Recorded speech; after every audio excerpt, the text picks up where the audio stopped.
Disclaimer. Twigs Cafe Radio and TwigsCafeRadio.com and its owners and associates take no responsibility for the opinions, statements, or claims made by the talk show hosts or their guests. Statements or show topics are not necessarily the beliefs of the station. Got me. I don't know how we sleep while our beds are burning. Holy cow, Andy. And welcome back. This is Sanity Check. Libertarian Lou, Tea Party Mike. We're going to have X on the line, Indy Andy. We got Patrick McKnight with us. We have Austin Peterson going to join us a little later on about some interesting topics, Andy. And today is Libertarian Day. We're going to drive everybody crazy when it's all over with today, man. I can tell you that, right, Andy? Or maybe you're just going to educate them and how the world should run, right? Isn't that what we say all the time? I mean, Patrick, welcome. Patrick McKnight is in studio with us. He is the chair for the New Jersey Libertarian Party. Patrick, good to have you here. Thanks for taking the ride up all the way from Jersey today. I mean, it's a long hike, but you know, at one time I used to be the chair of the Libertarian Party in New Jersey. We're going back quite a few years. Some of those pictures, Andy, that you see walking across the state in support of medical marijuana and some of these other issues that we talk about that's now become mainstream. Somebody needed to break the ice, and I was glad to be part of that. But what year was that? You know, I'll get that for you somewhere along the way. But I know you said I looked a lot younger and thinner. I know you said that curious. also. So, just wondering how cutting 20 years ago. No, it wasn't that long ago. Maybe 10 years ago. But all that being said, it's even though that maybe medical marijuana is now becoming more mainstream. Certainly, Patrick, there's all kinds of issues that are out there, and that you're bringing awareness to. You know, how'd you find yourself to be a libertarian? Let's start off with that. Well, everyone has their own journey, I think, to be discovering that they're a libertarian, and it usually doesn't start with school or the media because it's a word you don't hear usually in school or on TV. For me, I became politically active when I was in high school, which was when the Iraq War was starting. And I knew I was very much against the war, and I knew I was very much against the Patriot Act and all the attacks on our civil liberties. And I thought at the time that I must be a liberal Democrat, because if you oppose Bush, that the only option possible in American political discourse must mean you're a liberal Democrat. And then with Bush's reelection in 2004, and then Obama coming in 2008, and all the exact same policies not only being continued but expanded, I realized that the anti-war movement was not, in fact, an anti-war movement. It was a anti-George Bush movement. And all the people who I used to march in the streets with opposing the war in Iraq suddenly now supported all the wars because a Democrat was in office. So then I became pretty disillusioned for a while, as I think a lot of people have been in this country recently. I graduated college. My first job was teaching high school at Camden Academy Charter High School in Camden, New Jersey. And I got to see up close and personal the effects of the so-called Great Society on our inner cities, and the results have been anything but great. Here in New Jersey, we have cities like Camden and Newark that have been the target of giant amounts of aid and funding, and it hasn't helped them at all because we have these structures in place that are designed to keep people down. Like in Camden, children are pretty much forced to go to failing schools. The public school system is failing them, and they're forced to go there, and it's supposed to be for their own good. But it's destroyed generations of Americans in our city. So then I had to take a real step back and think about what is it that I really believe in, and I looked at all my ideas, and the common denominator is always liberty. That liberty is always inherently good for people. It's good for people to have choices as opposed to fewer choices. And then I realized that I had been a libertarian all along, and I just never knew it because I had never been exposed to the idea before. You know, you brought up the Iraq War, and I ran for Congress in New Jersey, in the Totowa area. I ran against Bill Pascrell, who's still there. Mm-hmm. Probably will be there for who knows how much longer. And I did run, I was against going into the Iraq War, and it's funny that you just brought that up. And it was in 2006. And it was different then, too, Patrick, because I went door to door. I was all pumped. Mm-hmm. I did the same thing. I grew up in a very conservative Republican household, and eventually just weaned my way away from that, or I felt as though that party had left me, and I was looking around just like you did, and found the Libertarian Party, and at the time I was very I would never bring up the failed drug war. I was embarrassed to do that, coming from that conservative Republican household. It was like, man, you just have to be whacked to do that. But knocking on doors and how things have changed, I'll never forget it. And Andy, I've brought this story up to you before. I would knock on doors and tell people I'm running for Congress, and they said, what party? And I'd say Libertarian, and I would get back, oh, you're a librarian, and oh, you're a liberal. But nowadays, if you mention Libertarian, and it's certainly become more mainstream. People are at least open to hearing what we have to say. Who's on the line with us right now is our own Mr. X. X has been doing Sanity Check for 4 years, but he too was from New Jersey. He too ran for office in New Jersey, and he too was the one that ran with the free and clean election program, and actually got qualified. And because of his efforts, and I would like to say some of my efforts and a few others, that program is no longer in effect in New Jersey, because free and equal in New Jersey is certainly an oxymoron. They do not want free and equal elections. Welcome, X. Hey, guys. Hey, listen, we got Patrick McKnight. He took a ride up here from New Jersey today to check out the digs, to check out a few things, and we're just going to talk a little bit more about just about libertarian solutions. That's one of the things that I think we pride ourselves on is that we're not just looking to throw darts, but there are real solutions to the problems that we have here. So welcome, X. I just wanted to introduce you first to Patrick. He represents New Jersey well. I don't know if you know Patrick at all, Jason, but I know enough about you to know that you would be you'd feel proud to be associated with him. Put it that way. That's good. Yeah.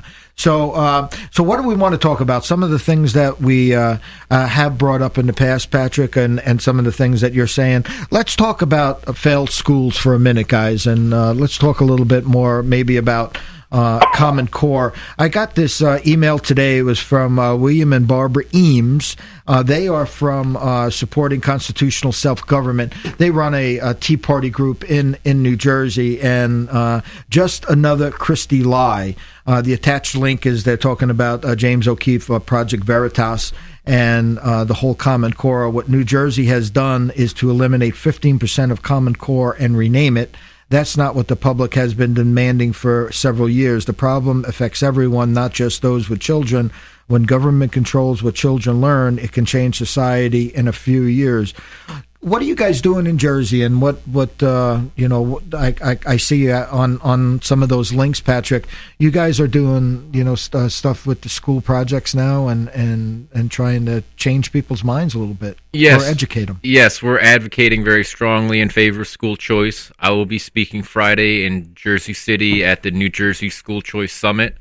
There's been legislation introduced in New Jersey recently for educational savings accounts. Basically, it's like backpack funding, where the funding gets to follow the student to whichever school they choose, or the parents can save the money for college or do what they like. It basically puts the choice back in the hands of the parents instead of the government, on the outlandish notion that maybe parents know what's best for their children and their communities instead of a bureaucrat sitting in Washington, D.C. There you go, X. What do you have to say about that one? Well, I think the key whenever we're discussing anything about education is first you have to bring up how much does the particular state or city spend per pupil. And then drum home the fact, and let me get this straight. So New Jersey spending, and I'm not 100% sure, but I think the last time I checked it was somewhere around $14,000 per student or something. And then say, okay, so your kid's in a class with 25 people, and each student is worth, let's round it off and say $10,000. Now, we pay the teacher this, and we got the building and a couple of other expenses, and then you go, where's the rest of the money going? The Achilles heel to the argument of schools is the fact that in an educational internet age, the necessity for anyone to be constrained by teaching methods and resources that are nothing short of what they've been doing for hundreds of years is actually a crime on the students. If you step back and you say, look, with the Khan Academy, with these YouTubes, with these, educational documentaries that you could sit there and just watch till the cows come home, you could learn more in a very short period of time relative to what the schools are, which in reality, a lot of them are very glorified babysitting services. What do I do and where do I put my kids between this hour and this hour when I'm at work? And, the fact that we have a school that takes off during summer, well, what was that from? Well, that was because back in the old days, that's when the harvest would come, and that's when you need the kids back because they got to work. But the idea that we're going to change the education system without fundamentally adjusting to the fact that the methods we're using is no better than why don't we just drive around in a horse and a cart instead of taking a car? And that's really the problem that we have here. But the establishment or the entrenchment of these special interests, they resist change at every stance. I forgot where it was. I think it might be in Washington Township or Robbinsville area of New Jersey. And I remember them building a school. I swear to God, I walked in there. I don't think I've ever been in a corporate office nicer than some of these places. And, you sit there, you're like, wait a minute, you spent $20-something million. How is it that I can build, gigantic Walmarts and Home Depots and all this stuff, and it costs a fraction of what it is for these schools? So where are you going with, what's the Libertarian Party besides... Well, the idea being, Lou, is the fact that the solutions is first pointing out the waste. And the idea but people don't understand. All they hear is, well, we'll spend more money. Right. But they're not getting, how do you do more with less? My question is, how do I teach 100 students? I mean, let's be honest here. I mean, I think there's this thing in the back of a magazine. It's called the Great Courses Series. And what you could do is you can get college lectures from an organization that went around the entire country to find the very first person to lecture about American history, astrophysics, calculus. And I'm sitting here going, well, what the hell? I don't even need to go to Harvard anymore. I mean, I can go online and get the books that you are required reading for a finance degree from Harvard. Now the question is, how do I apply that? And we're not using this. We're still using a horse and buggy mentality, or probably a better example, we're still using an abacus instead of a calculator to solve problems. So getting back to Jersey too, Patrick, is where has Christie been on all of this stuff? I mean, where do you see Christie? Certainly, like I said, I just read this from William and Barbara Eames. Just another Christie lie. Where does he stand on the whole idea of Common Core? Well, Christie's been asleep at the wheel on this issue and pretty much every other issue, which is to be expected since hasn't even been in the state. He's been outside of the state campaigning, trying to create himself a presidential campaign that doesn't exist. So, I mean, he's totally out of touch. I mean, there have been giant protests against the Common Core and the park testing, and he's, pandered. He's mentioned it, he's talked about it, but he hasn't done a darn thing. And he's claimed now on national television that he's done something when he's done absolutely nothing, which is extremely dishonest. But that's not a surprise. So he's playing politics. That's what he does. He's a career politician, and that's part of the problem with having the government in charge of your education. Is what you really have is politicians in charge of your education, and what could be more dangerous? There was just a study released on civics education, which is the subject I taught, in which I think is one of the most important subjects because people need to know what it means to have rights, what it means to have a constitution, what it says in the Constitution. And something like 75% of students, even at the college level, don't know who wrote the Constitution. They don't know who James Madison is. They thought that Thomas Jefferson wrote the Constitution. He wrote the Declaration of Independence.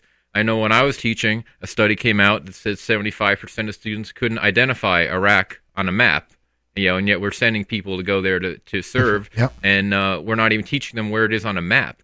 So you can't have a functioning republic or a functioning democracy. Our country's supposed to be a republic, but either way you slice it, a system of self-representation is not going to work if you have a population that is systematically misinformed about their rights and their responsibilities as citizens.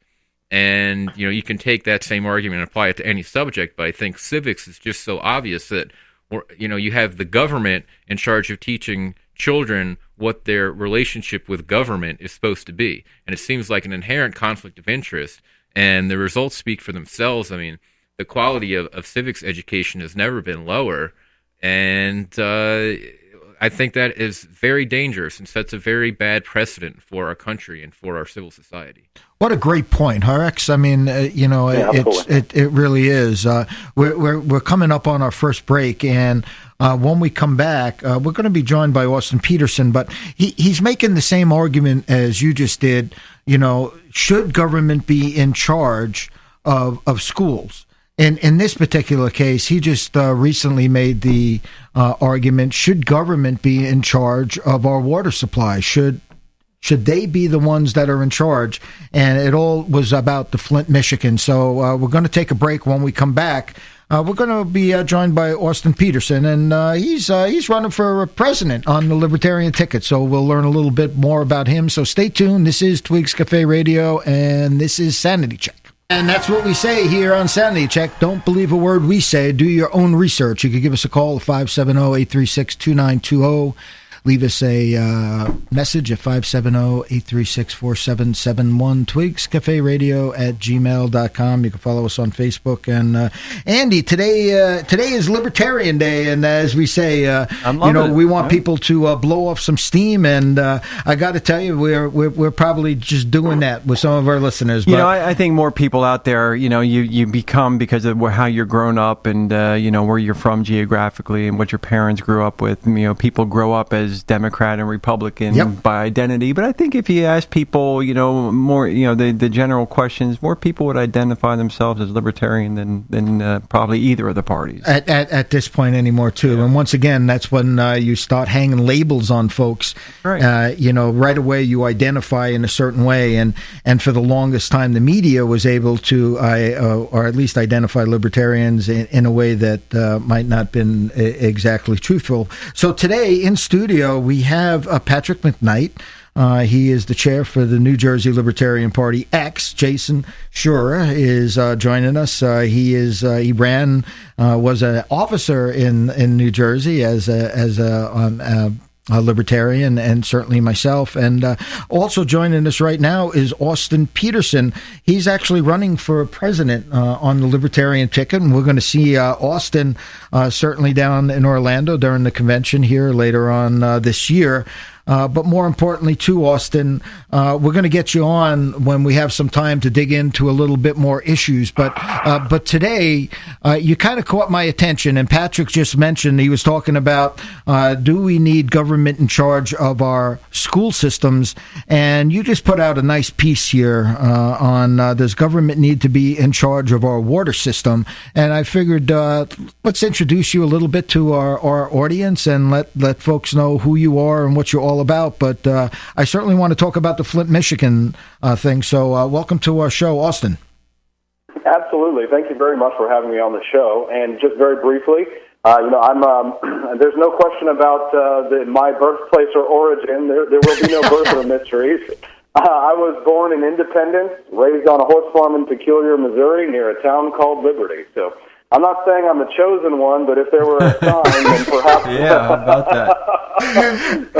A little bit about your background, Austin. You work with Judge Napolitano for quite some time, right? You're one of the producers of his show, and certainly you've been part of the Libertarian circles for quite some time. So what about this whole thing? You were talking about Flint, Michigan, and I thought you made some great points. And you're in friendly company here. Like I said, you have Patrick McKnight from the chair of the New Jersey Libertarian Party, and Jason Scheurer is also online. But what was your take on the whole Flint, Michigan water thing? Well, let me just come out front and say that I'm a libertarian because I care about people. because I believe that our solutions are the best for people, not just because people will get rich, but because people will be safer. Because government pays no price for being wrong. And when you look at the crisis in Flint, Michigan, the local government was looking at measures to cut costs. So in April of 2014, they tried to save money. They started drawing water out of the river in Flint instead of relying on the water in Detroit. Not that the water in Detroit is all that great, because they've got 2.3 parts per billion lead in Detroit, and of course cause for concern would be, 5 parts per billion. Flint, Michigan had 27 parts per billion. That is more than 3 times the amount that is considered safe in our drinking waters. They had boil advisories for years. The state officials spent millions of dollars to try and patch up the problems. In February 3rd, then March 19th of 2014, in the same year, they spent another $2.2 million, $4 million spent in 2014. It wasn't until doctors in September 24th determined that children were found to have high levels of lead in the blood of children. Now, here's just a brief little anecdote, okay? I was talking to one of my liberal friends a couple of weeks ago who said, look, water is something, no one should be able to own water privately. How could you? No, water is a common good. Everyone should be able to own water. And so I snatched her water bottle right out of her hand and said, sorry, no private ownership of water. And it's just like these liberals just don't understand how privatization breeds competition and how competition breeds quality. Because there's no competition in government water and government utilities.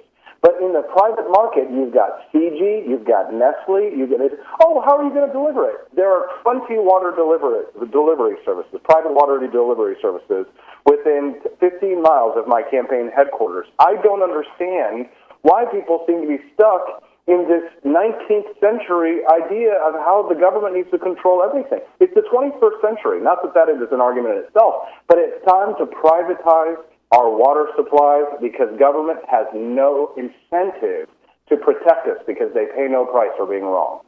So you're saying no privatization of water supplies, and that or for people that say, no privatization of the water supply, that we need to rely on the government to supply good water. Oh, wait a minute. Was that what happened in Flint? I mean, was that the government that was in charge of what was going on there? And certainly when we look at this, Austin, I think that the case can be made that, when we put government not only in charge of our schooling, but also our water supplies, that, when we talk about privatization, there is no, at least with privatization, there's going to be some kind of accountability. I think you might have something to say on this too, is that you bring this up all the time. There is no accountability when it comes to the government. Well, yeah, of course. The idea being is that someone will probably get a promotion or somebody will get a role. Somebody will be the fall guy. Of course, the fall guy will be the guy that's 2 weeks from retirement. It's interesting how the government wants to have complete surveillance on the American public. They want to have the ability to go through any corporate books. This whole thing with the water pollution, how long have we known about this problem? Was this stuff published every week? Wasn't there, the moment it went above the accepted levels, how did this not set off alarm bells everywhere? Yeah. But again, the political establishment folds in upon itself to protect itself. Remember, the one thing that libertarians propose that the Republicans and Democrats don't is we question the overall system itself as to, well, why are you still educating kids this way? Why are you still doing things in these primitive methods? Why are you still doing water in this particular way? Because that opens up doors to new ideas that really true innovation comes from. Patrick, I mean, I think what they're talking about and what Austin's mentioned is the same thing that you mentioned. Should government be in charge of our water supply? Well, you look at the track record; it's not all that good. Look at what the government, the EPA, did this summer to the Colorado River. That's not exactly clean water. And, of course, it was a top story for about a day, and then everyone moved on to the next issue and forgot about it. But you look at all the government, you talk about the environment in general, all the places with the biggest, most unlimited governments are the same places that have the most pollution. Look at China. China has a huge government. You can't even breathe the air. Look at Russia. Russia in the Soviet Union, pretty much destroyed square miles of their of lakes, rivers, streams.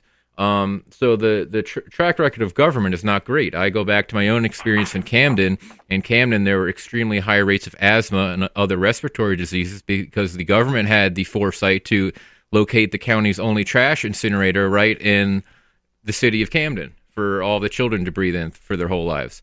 So I've yet to see the track record of the government being a good steward of the environment. And like we said, why would they? There's no incentive. I mean, it's like any other government program. The more it fails, the more it gets subsidized. So if anything, there's a reverse incentive. In the free market, if something succeeds, you get rewarded. If a government policy fails, they get rewarded. So there's something very wrong about the risk-reward of government programs. And what I like about libertarians is we ask a very fundamental question, that is, what is the role of government? And what I like about the Constitution, for example, is it says, this is the role of government, and that's it. I don't see government control of water supply anywhere in the Constitution. I don't see government control of the environment anywhere in the Constitution. And yet we take these things for granted because it's been that way. Well, so did the Roman Empire. They took a lot of things for granted, and look what ended up to them. Just because it's the way that things have been doesn't mean it's the way that things should be or the right way. And I think, like Austin said, we need to make sure people understand we're libertarians because we care about people and we care about results. We're practical. We're very principled, but we're also practical. You look at these two parties, they have nothing but supposedly good intentions. But where's the results? They have no results. We've given them everything they've wanted for the past 50 years, the Great Society, everything else. And it's completely backfired. So at what point does this road paved with good intentions have to be at all accountable to the people? I don't see either party addressing any of the concerns that people have in the real world. And I think that's why people are leaving the two parties in droves. And I think if libertarians can message to them and market to them in the quantity needed, we're going to turn the entire political establishment on its ear. And I think it's going to be very fun and long overdue. So, Austin, I think he's hitting some good points right here. But, running for president, which is probably pretty cool, the whole process. I've run for office before, but this is a whole different deal. What are some of the issues that you're seeing? What are people bringing up to you that you find would be, some of the top issues that you speak to? Oh, yeah, running for president's a blast. It's like getting punched a million times in the face a day and then still having to smile. Oh, I can imagine. And the libertarians are not the easiest group to be dealing with in the first place, Austin, but that's another whole story. I don't mind. Everybody, if you ever try and accomplish anything in your life, you'll have an army of haters. Taylor Swift is a famous quote with, people throw rocks at things that are shining. So if you ever try and grab a brass ring anywhere, there's going to be somebody trying to knock you off. But the issues that people care about are massive national debt, our exploding deficits. They worry about our healthcare system. They worry about the foreign policy, which puts our men and women in danger because we have a weak president who is not respected around the world.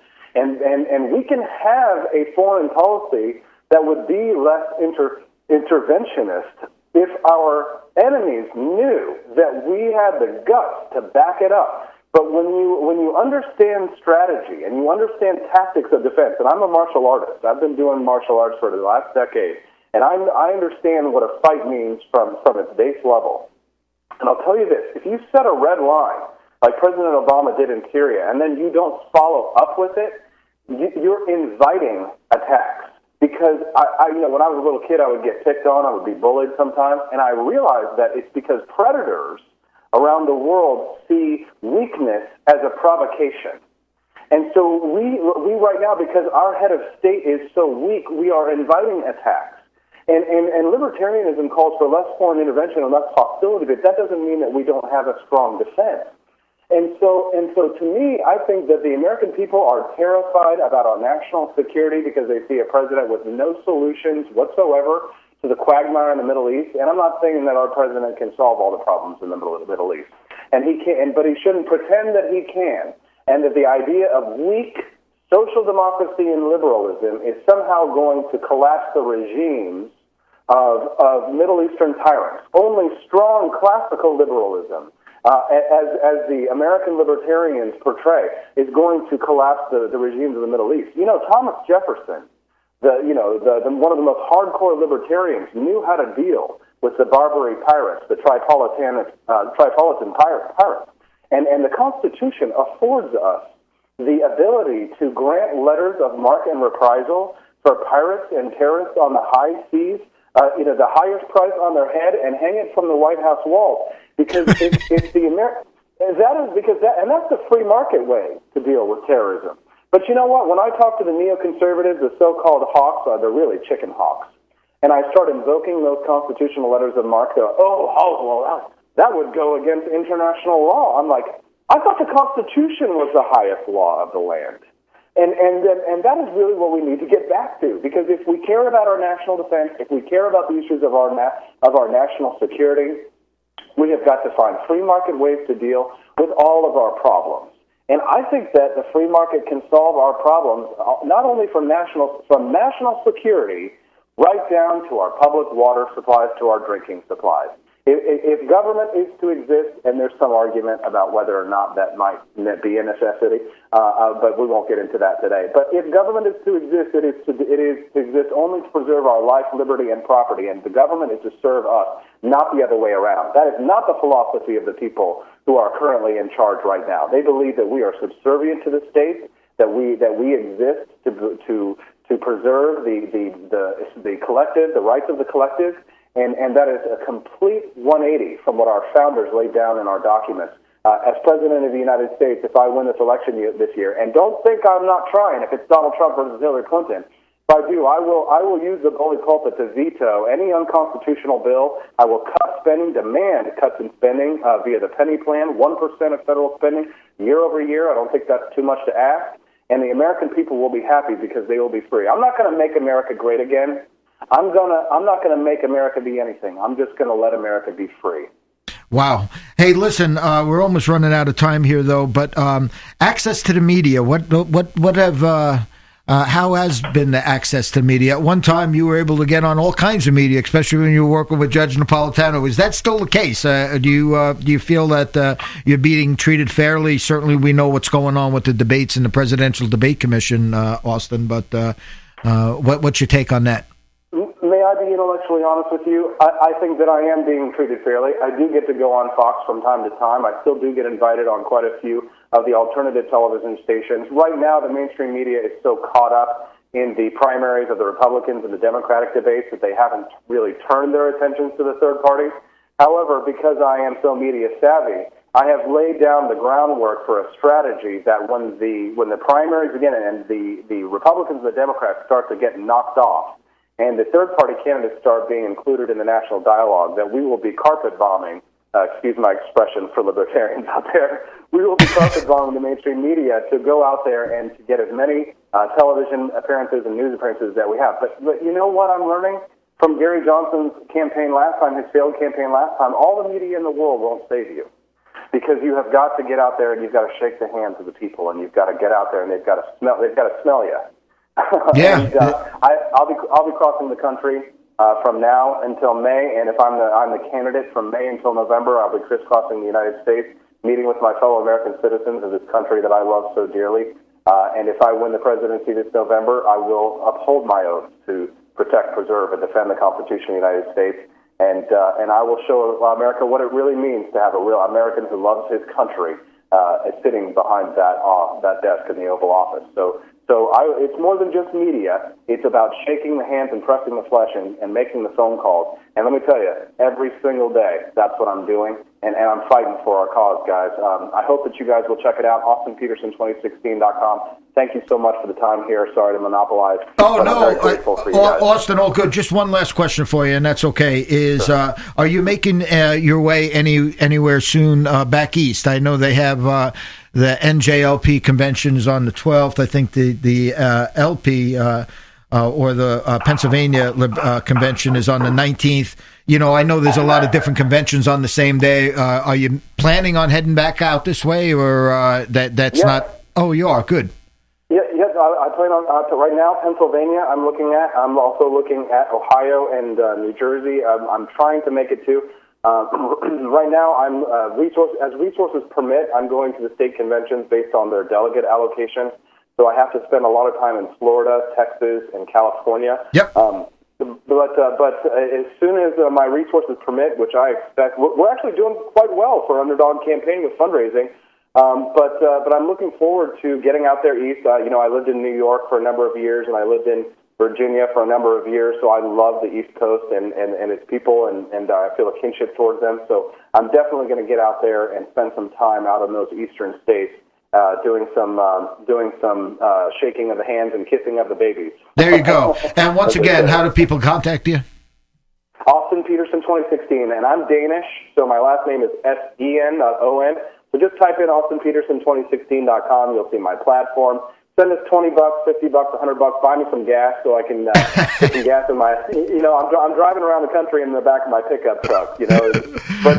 But not for show. It's because I really drive a pickup truck. So, there you go, Austin. I appreciate it. You betcha. Thanks for joining us. And there you got it, Andy. We're going to take another break, and when we come back, last segment for Sanity Check already. We're flying right by here today, so hang with us. You've been listening to Twigs Cafe Radio.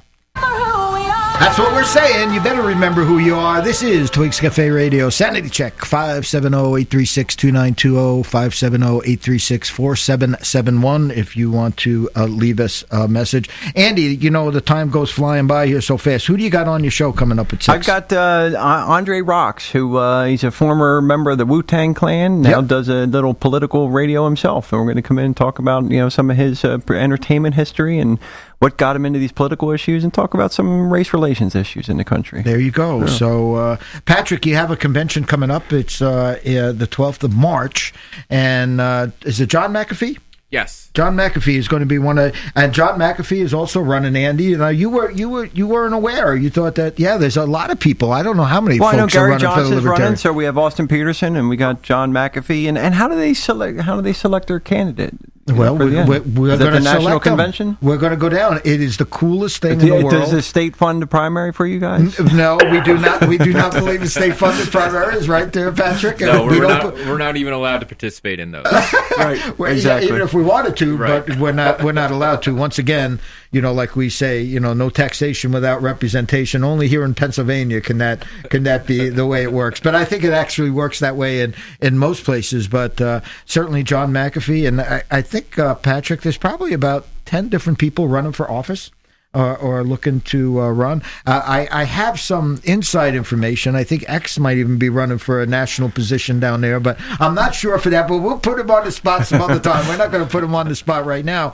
But you did have a question on how do we select, right? Yeah, the question for Patrick? Yeah. How do you select your presidential candidate, your national candidates in the end? So each state is allocated a certain number of delegates, and it's based mostly on the number of Libertarian members in that state. And we all go to the convention, and we basically vote. We have several rounds of voting where people are eliminated, and it's sort of more like how political conventions used to be in this country. Now, it is Patrick, have you been to any of them? Have you been to a national? This is going to be my first one. Man, X, as you can say, this is cool. We were out in the Denver. We went to the Denver one. God, that was 8 years ago already, man. That's when Bob Barr and Wayne Allen Root got the nomination. And then last year, we were in St. Louis, right, X? But I got to tell you, if you haven't been to a national convention, it's really, really cool. You go in there with all the stanchions and all that other stuff. And you're exactly right, Patrick. That's how it works. So say if there's 10 people running. Well, unless somebody gets over 50% the first time, and that if you know libertarians, you're not going to get over 50% of anything the first time around. So the lowest one gets eliminated, and they keep going, and they have rounds of and it's really interesting. It really is, and it doesn't cost the taxpayer anything. Unlike X.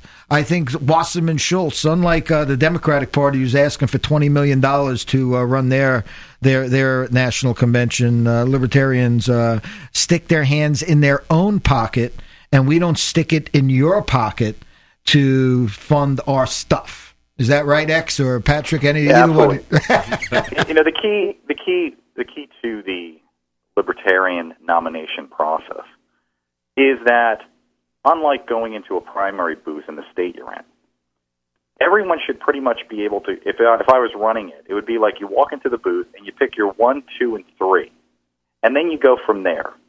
Because again, so much of that idea of like, how do you get to a good conclusion? Well, that's part of what happens on the delegate floor when we just start eliminating people until you get down to the smaller numbers until someone can get above that 50% margin. Because there are plenty of people and they have their candidate, and like anything else, they'll be out there. But maybe sometimes that dark horse comes up from because they've got more of that overall support than maybe like a Trump character, for example. And we were just talking. We have Lori here and Andy and Holly, and Holly's been to she's been to a number of national conventions. The Republican National Convention as an alternate delegate for Ron Paul, and she was just speaking to this the other day. Was where on the teleprompter the vote came up before they actually took the vote, right? And she's sitting there watching this stuff. But certainly going to these conventions. Patrick hasn't been to one, and Andy hasn't been to one, and Laurie hasn't been to one. What do you got to say about the national conventions? Aren't they cool, X? Yeah, no, I mean, like anything else, it's nice to be with people from 50 different states that share with you what's going on in their particular neck of the woods, and realizing how far amiss the state is run, not just on a national level, but on a state-by-state level. When you're sitting there and you're figuring out, well, what happened in Ohio with the Republicans spending $600,000 to try to keep libertarians off the ballot, when you find out about what's going down in Texas, for example. And then, when you have bastions, let's assume that, like, even in Colorado, the fact that despite the political establishment, you were able to get through a decriminalization law for marijuana as a beachhead, hopefully to more personal responsibilities and a more libertarian type of world. So, listen, when we're talking about what's happening in the States, how is New Jersey being run there, Patrick? Since if you were would you be running New Jersey the way Christie is running for New Jersey, or should we be all a little hesitant to jump on the Christie bandwagon? What do you got to say about that? Well, I think the people of New Jersey have spoken for themselves. People vote with their feet, and right now people are running from New Jersey. New Jersey is the number one emigrated from state. More people are leaving New Jersey than any other place. So clearly something's wrong in New Jersey. And I think what it is the taxes are way too high. I mean, the property taxes especially, which, again, goes to education and touches on where we started this conversation. The property taxes are just out of control. The cost of living is out of control. The employment situation for most people is not good. 25% of the state lives in poverty. And we have such an oppressive government that's completely unlimited to do whatever it likes to abridge all of our civil liberties. I mean, why would someone want to live in New Jersey at this point? And it's such a travesty because New Jersey, is my home and I love it, and it's the crossroads of the American Revolution, and now it's probably the least free state in America. And obviously, every time another family leaves New Jersey, they've spoken. And it's also unfortunate because all these people who are disenfranchised just throw up their hands and leave. It makes it that much harder to organize people inside of the state to try to fix these problems. And, I wish if half the people who moved, and I can't blame anyone for wanting to move, but if half the people who moved would just get involved and roll up their sleeves, and maybe we could do some good. And what I enjoy as chair of the party, what I think my real mission is to try to get regular people, and by regular people, I mean people who aren't career politicians, to get involved in the process, to get them to run for office, to interject real issues, and to have an effect. And every time we do that, we win. Whether we win the race or not, if we interject real issues, if we get incumbents thrown out of office, that's a major victory. And we're doing it on a shoestring budget. We're totally outperforming on a dollar-to-dollar basis. And, you're not going to hear about it in the media, but that's fine because we're having an effect in the real world, and that's where it matters most. And quite honestly, that was one of the reasons we started the Independent Gazette. I mean, we saw that. Up here, Patrick, we've done quite well when we've had, even in three-way races. We've had Mullen over 15%, Betsy Summers 12-15%. These are all in three-way races. And I attributed that just to getting into the news, people getting to know who we are, and I think that is going to grow. And we've said this for a long time, X. When you own the media, you own the message, and I think our message is good. I mean, it's I think we have that right message, and if we're only able to get it out, and I think that's what happens when we have a bought and sold for media, X. Yeah, no, I would just add on with your observations about people voting with their feet. I would put this down as a resident of Virginia, and Mike would probably put it down as a resident of Texas. Texas, yeah. A good number of these people that leave the state and move someplace else because of the conditions do not remember why they left, and then they move to Virginia or they move to the Carolinas, and the first thing they do is start voting the way they used to, and all they are is like a cancerous plague for many of the people living in these areas, because it's like, they leave New Jersey with its oppressive gun laws, move to North Carolina, and then want to have people that are going to have oppressive gun laws. They forget the reason, or they vote for the same policies that caused the crazy taxation. But again, it just, when people talk about selfish, I love the idea libertarians are all selfish. You want to know what? Nobody's more selfish, okay, than liberals, because they love spending everybody else's money. Yeah, they love to take their long hand and stick it in your pocket and then tell you how that money needs to be spent. And that's exactly right. So I'm selfish because I want to determine how to spend my money, but they're not selfish because they think they know how to spend my money. Better, right. Right. So, Patrick, as we wrap this up, we're almost done with the whole hour here. We got a few more minutes. How do people get a hold of you, the New Jersey Libertarian Party, if they want to go to the convention? Once again, that's on the 12th of March. And John McAfee, he's quite the individual, I would say. I'll just leave it like that. He has a colored past, or he's colorful. Yes, and we're looking forward to hear what he has to say at the convention. If people want to learn more about the New Jersey Libertarian Party or register for the convention, our website is njlp.org. You can email me directly at chair, CHAIR, at njlp.org. And, I think one of the reasons why I'm optimistic is because where we're most popular is with young people. I was just saying, that was one. How old are you? I mean, you're a young guy, right? I'm 30. Yeah, and you represent the New Jersey very well, and I said that and I really do mean that. And I think that's a big thing also, X. We've said that too, because people make a judgment. X used to say, if I remember correctly, X, you said, people running for office, people that are part of the Libertarian Party, if you would not let your daughter go out with them, that, right, X, if I remember correctly, I remember you always saying that, and I think that's a big part of it, and I see that change coming. I really do, and this is not necessarily about looks, or I mean, it really always comes down to substance, but at the beginning, people have to be willing to listen to that substance, and once they do, all kinds of doors open. Absolutely. Yeah. And the biggest change, Lou, that's taken place, whether it be Austin and Judge Napolitano or whatever, I'm telling you, I'm hearing the word libertarian more and more each day in terms of people describing themselves at it, references to it. The idea that this is no longer a left-right paradigm and the word libertarian is now inserted really is a huge victory that we've had to overcome over these last 8 years. Absolutely. And that's it, Patrick. Thanks for joining us again. Chair at njlp.org. I should know that by heart, and I do. And thanks for taking the ride up today, and we'll be talking more. And that's it for Sanity Check today. This is Twigs Cafe Radio. You guys hang...